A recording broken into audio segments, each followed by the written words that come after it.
इन खबर यूपी में आप सबका स्वागत है। मैं हूं हसीन अहमद। उत्तर प्रदेश के देवरिया से इस वक्त बड़ी हैरत अंगेज खबर सामने आ रही है। यहां पर 15 साल का एक शख्स जो कि मरा मान लिया गया था अपने परिवार और गांव के द्वारा, वो जिंदा निकल कर आया है।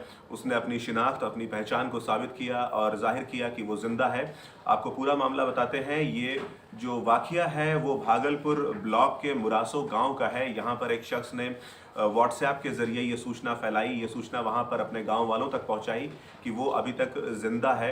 ये पूरा मामला कुछ ऐसा हुआ कि मुरासो गांव में 12 साल का बच्चा था जिसे 15 साल पहले सांप ने डस लिया था, जिसके बाद इसका झाड़ फूक से इलाज करवाया गया। उसके बाद इसे जिला चिकित्सालय में लेके जाया गया जहां पर डॉक्टरों ने इसे मृत घोषित कर दिया, जिसके बाद इसके परिवारजनों ने तमाम उम्मीदों को हारते हुए इसे सरयू नदी में प्रवाहित कर दिया। और सरयू नदी में प्रवाहित होने के बाद इस बच्चे ने बताया कि ये बहता हुआ वहां से पटना पहुंच गया। पटना में जब इसे होश आया तो उसने देखा कि ये हर तरफ जो बंजारे हैं उनसे घिरा हुआ है। यहाँ पर एक सपेरे ने इसको पाला पोसा, इसका इलाज किया और झाड़ फूक करके इसका इलाज करके इसको ठीक किया। और उसके बाद वहाँ से इनको कटिहार लेकर गया और कटिहार में इन्हें अपने साथ रखा।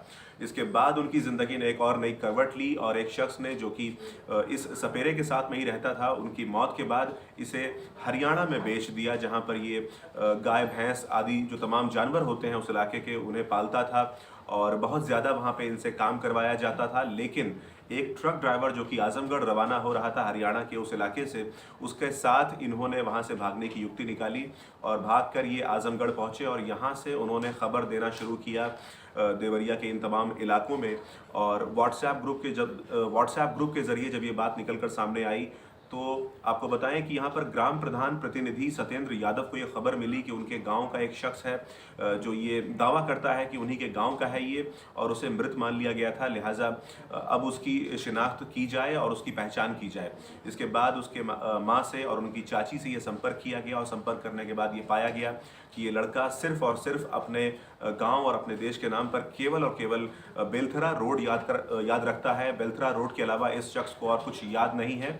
लिहाजा इसे वहाँ पर लाया गया और लाने के बाद ये चीज़ें देखी गई कि किस तरह से ये शख्स बगैर किसी के बताए हुए अपने घर की सड़कों को आज भी पहचानता है और ये अपने माँ और अपनी चाची को भी हल्का फुल्का पहचानता है। और उसके बाद उसने अपने शिक्षक को जब देखा, जब उसके बचपन के शिक्षक उसके सामने खड़े हुए, तो वो पहचान गया कि ये वही गुरु हैं जिसने उनको बचपन में शिक्षा दीक्षा दी थी। लिहाजा उसने उनके पैर छुए और ये बात साबित हो गई कि ये यहीं का लड़का है, ये इसी परिवार का हिस्सा है जो कि गलती से प्रवाहित हो गया नदी में और ये अब जाकर लौटा है।